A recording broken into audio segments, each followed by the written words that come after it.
দীর্ঘ ৪ মাস পর চিকিৎসা শেষে যুক্তরাজ্য থেকে দেশে ফিরেছেন বিএনপি চেয়ারপারসন বেগম খালেদা জিয়া। কাতারের রাজপরিবারের একটি বিশেষ বিমানে আজ মঙ্গলবার সকাল 10:45 তিনি হজরত শাহজালাল আন্তর্জাতিক বিমানবন্দরে অবতরণ করেন। খালেদা জিয়ার সঙ্গে তার দুই পুত্রবধূ জুবাইদা রহমান এবং সৈয়দা শর্মিলা রহমানও একই ফ্লাইটে দেশে ফিরেছেন। লন্ডনের স্থানীয় সময় দুপুর 1:30টার দিকে খালেদা জিয়ার বড় ছেলে বিএনপির ভারপ্রাপ্ত চেয়ারম্যান তারেক রহমান নিজে গাড়ি চালিয়ে মাকে নিয়ে হিথ্রো বিমানবন্দরের উদ্দেশ্যে রওনা হন। একই গাড়িতে তারেক রহমানের মেয়ে জাইমা রহমানও উপস্থিত ছিলেন।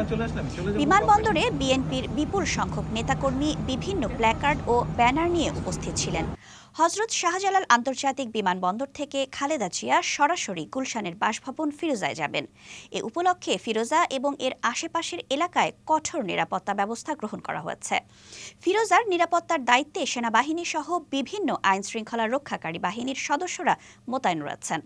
ফিরোজার সামনের সড়কটি গাড়ি চলাচলের জন্য বন্ধ করে দেওয়া হয়েছে। শুধুমাত্র পায়ে হেঁটে চলাচলের জন্য সামান্য শিথিলতা রাখা হয়েছে। খালেদা জিয়ার আগমন উপলক্ষে বিমানবন্দর থেকে গুলশান পর্যন্ত রাস্তার দুই পাশে বিএনপির নেতাকর্মীরা সারিবদ্ধভাবে দাঁড়িয়ে তাদের নেত্রীকে স্বাগত জানান।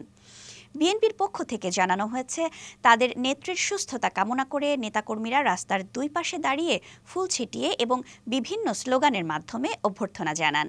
খালেদা জিয়ার শারীরিক অবস্থা সম্পর্কে বিএনপির পক্ষ থেকে জানানো হয়েছে, তিনি বর্তমানে কিছুটা দুর্বল। দীর্ঘ বিমানযাত্রার কারণে তিনি ক্লান্ত, তবে তার শারীরিক অবস্থা স্থিতিশীল রয়েছে। দেশে ফিরে তিনি চিকিৎসকদের তত্ত্বাবধানে থাকবেন। খালেদা জিয়ার দেশে ফেরা নিয়ে রাজনৈতিক অঙ্গনেও আলোচনা শুরু হয়েছে। তার এই প্রত্যাবর্তনের মাধ্যমে দেশের রাজনৈতিক পরিস্থিতি নতুন মোড় নিতে পারে বলে ধারণা করা হচ্ছে। বিএনপির পক্ষ থেকে জানানো হয়েছে, খালেদা জিয়া সুস্থ হয়ে উঠলে তিনি দলের রাজনৈতিক কর্মকাণ্ডে সক্রিয় ভূমিকা রাখবেন।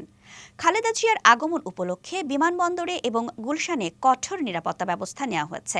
আইন শৃঙ্খলা রক্ষাকারী বাহিনীর সদস্যরা সতর্ক অবস্থানে রয়েছেন যাতে কোনো অপ্রীতিকর ঘটনা না ঘটে।